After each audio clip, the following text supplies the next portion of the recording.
You're too sick to enjoy it anyway. My mother-in-law Patricia's voice dripped with contempt through the phone. I did everyone a favor by selling that old lake house. The money will help pay your medical bills since you insist on these expensive treatments. I lay in my hospital bed, still groggy from surgery, trying to process what I was hearing. The lake house, my grandfather's pride and joy, my childhood sanctuary, my inheritance, sold without my knowledge or consent while I was under anesthesia. My name is Olivia Parker, and at 34, I was battling a rare heart condition that required specialized surgery. The lake house was my safe haven, the place where I recovered between treatments, finding peace in the sound of gentle waves and morning mist over the water. My grandfather had left it to me in his will, knowing how much the place meant to me. You had no right, I managed to say, my voice barely above a whisper. That property was mine. Patricia's laugh was sharp and dismissive. Oh, please, you can barely take care of yourself. Besides, Marcus agreed it was for the best. The buyers are already moving in. Marcus, my husband. Of course he'd sided with his mother. He always did. I ended the call, letting my phone drop onto the sterile hospital sheets. Tears threatened, but I blinked them back. I wouldn't give Patricia the satisfaction, even if she couldn't see me. A soft knock at the door interrupted my thoughts. Mrs. Parker. A woman in a crisp business suit entered, holding a leather portfolio. I'm Amanda Torres from Lakeview Realty. I hope I'm not interrupting, but this couldn't wait. I gestured for her to come in, curious about her urgent expression. I'm here about the lake house sale, she began, taking a seat beside my bed. There seems to be a significant issue with the transaction. You mean besides the fact that I never agreed to sell it? I couldn't keep the bitterness from my voice. Amanda's professional demeanor shifted to one of concern. Wait, you're the owner, correct? According to county records, the property was inherited by Olivia Parker from Howard Matthews. Yes, that's me. My grandfather left it to me 5 years ago. She opened her portfolio, spreading out several documents. Mrs. Parker, the sale documents were signed by Patricia Wilson, claiming power of attorney. She presented paperwork, but something felt off. I did some digging. She paused, meeting my eyes. The power of attorney document appears to be forged. A strange calm settled over me. Of course Patricia had forged documents. She'd never let something as trivial as legality stand in her way. Can you prove it? Amanda nodded, pointing to various details on the papers. The notary stamp is inconsistent with registered notaries in our database. Plus, the documents dated last week, but the paper stock wasn't even manufactured until this month. It's a sloppy forgery. I thought about Patricia's smug voice on the phone, her certainty that she finally won. She'd been trying to control my life since I married Marcus 8 years ago, convinced I wasn't good enough for her precious son. The lake house had been a particular thorn in her side, prime real estate that she believed should belong to the real family. What happens now? I asked. The sale is void, Amanda explained. I've already contacted the buyers and frozen the transaction, but Mrs. Parker, she hesitated. This is serious fraud. Do you want to press charges? Did I? Patricia had finally overplayed her hand, given me irrefutable proof of her manipulation. But criminal charges would tear the family apart, force Marcus to choose sides. A memory surfaced, my grandfather sitting on the lake house porch, teaching me to fish. Sometimes, sweet pea, he'd said, the best revenge is letting people know you're stronger than they think you are. What would happen to the money? I asked Amanda. It's still in escrow, untouched. Patricia can't access it without final closing documents, which I haven't filed. Another knock at the door revealed my nurse. Mrs. Parker, your latest test came back. The surgery was successful. Your heart is responding exactly as we hoped. For the first time since waking up, I smiled. My heart was strong, stronger than Patricia had counted on. Miss Torres, I turned back to Amanda. Could you hold off on any legal action until I'm released? I think I'd like to handle this personally. She nodded, understanding in her eyes. Of course. Here's my card. Call me when you're ready. And Mrs. Parker? For what it's worth, I'm glad I double-checked those documents. After she left, I lay back against my pillows, plans already forming. Patricia thought she'd finally beaten me, taken away my sanctuary while I was at my weakest. She had no idea that her perfect plan was about to unravel.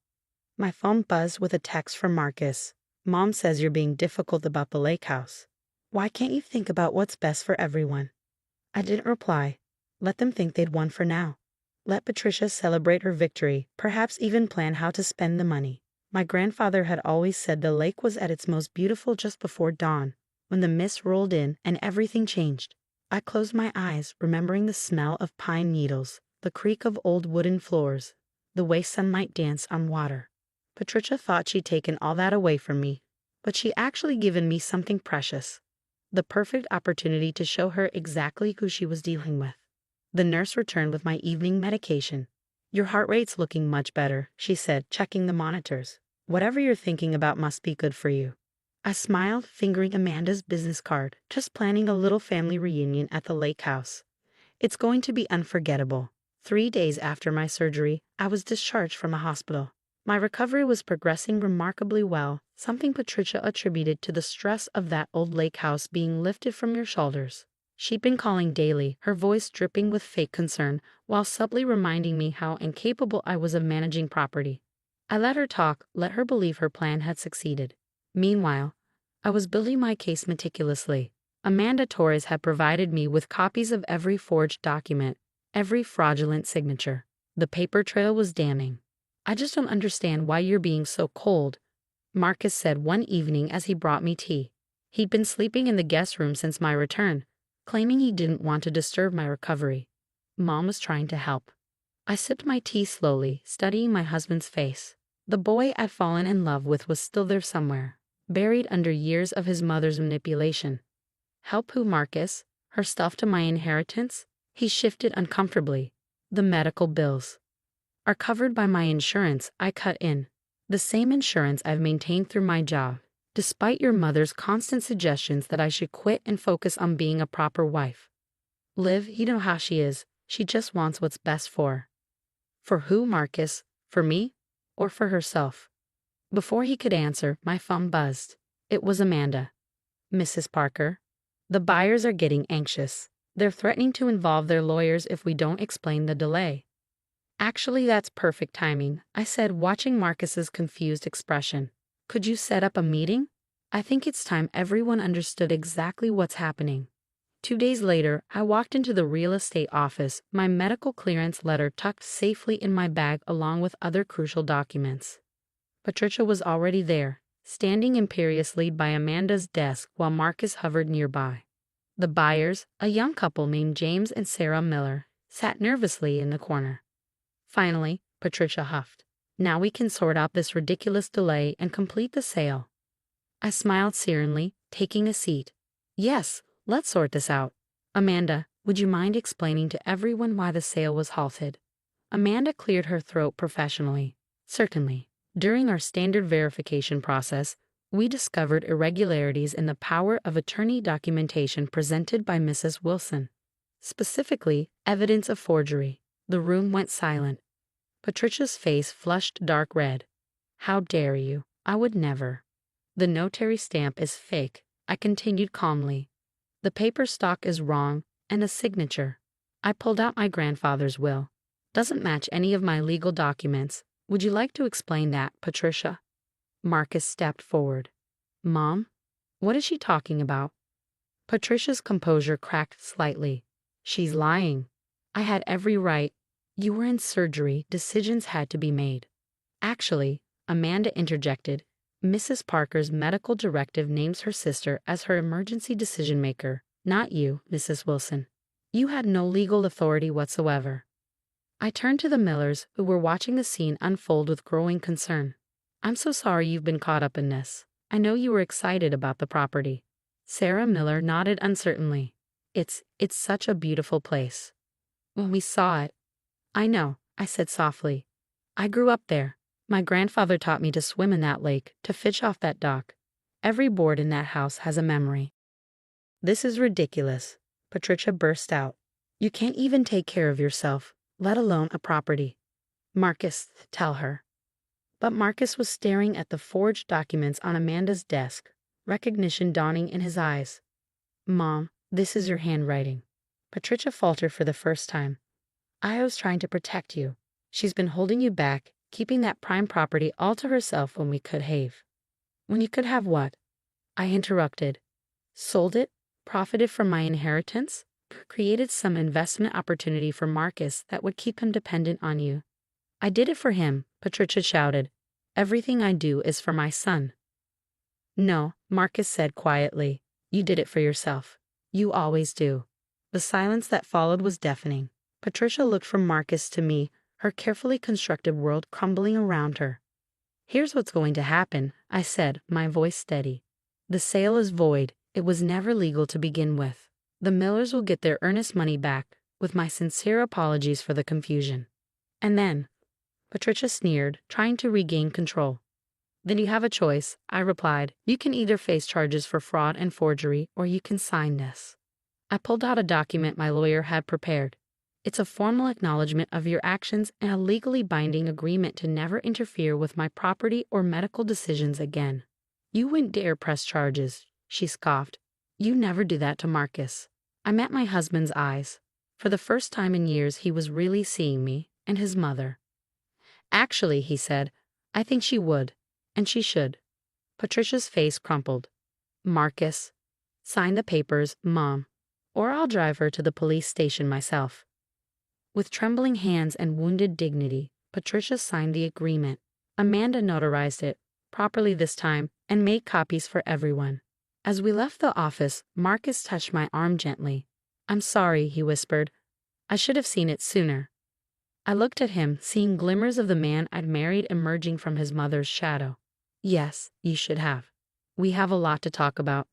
Behind us, I heard Patricia's heels clicking rapidly on the pavement as she hurried away, her perfect plan in shambles. The lake house was safe, but more importantly, the truth was finally out. That evening, sitting on our back porch, Marcus asked quietly, Will you take me to the lake house? Help me understand what it means to you. I smiled, thinking of dawn mist and gentle waves. Yes, I said. I think it's time you saw it through my eyes instead of your mother's. Recovery, I was learning, came in many forms. Sometimes it was a healing heart, sometimes a healing marriage, and sometimes it was simply standing your ground when others tried to take what was yours. 6 months after the confrontation at the real estate office, I stood on the lake house dock watching the sunrise paint the water gold. The morning air was crisp, carrying the scent of pine and possibilities. Behind me, I heard the screen door creak and Marcus's footsteps on the wooden planks. Coffee, he offered, holding out a steaming mug. Thanks, I said, accepting both the coffee and his presence beside me. These quiet morning moments had become our new ritual during weekend visits to the lake house.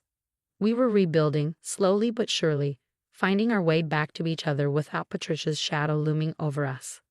The changes in our lives had been significant. Marcus had started therapy, working through years of his mother's manipulation. Patricia, faced with the evidence of her actions and the threat of legal consequences, had moved to Florida to live with her sister. She still sent occasional emails, but they were subdued, lacking the controlling edge that had once characterized every interaction. I got a call from the Millers yesterday, Marcus said, sipping his coffee. They found another property on the other side of the lake. They're happy there. I nodded, thinking of the young couple who'd unwittingly been caught in Patricia's scheme. I'm glad. They seemed like good people. They are. James asked if we'd like to join them for a barbecue next weekend. Said something about building a better lake community. The idea made me smile.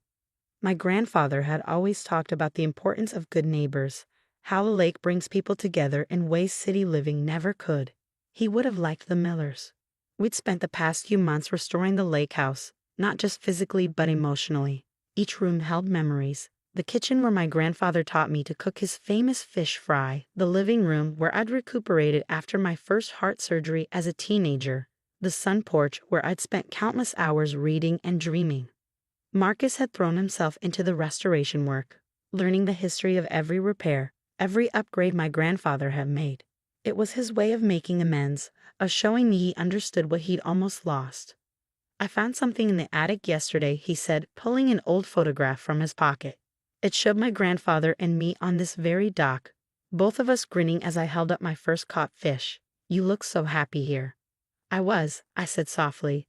I am. This place, it's more than just property, Marcus. It's every summer spent learning from my grandfather, every storm washed from the porch, Every peaceful morning like this one. Your mother never understood that. She never tried to, he admitted. She only saw the monetary value, the status. I'm sorry I let her view cloud mine for so long.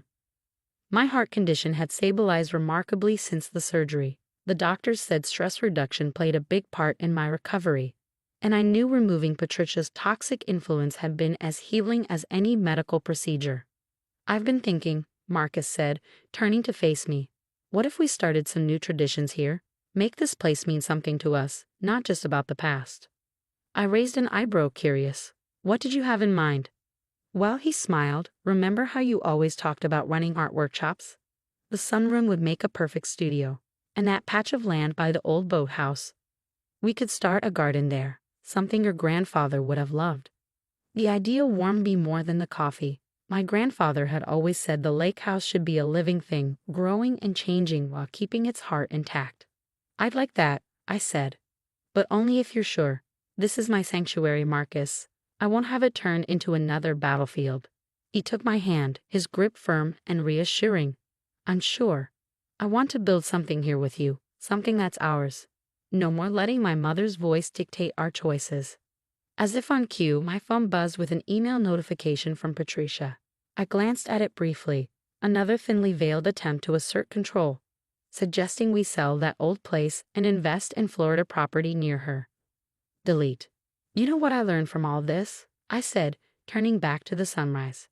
Sometimes the strongest thing you can do is simply hold your ground. Not with anger or revenge, but with quiet certainty in what you know is right. Marcus squeezed my hand.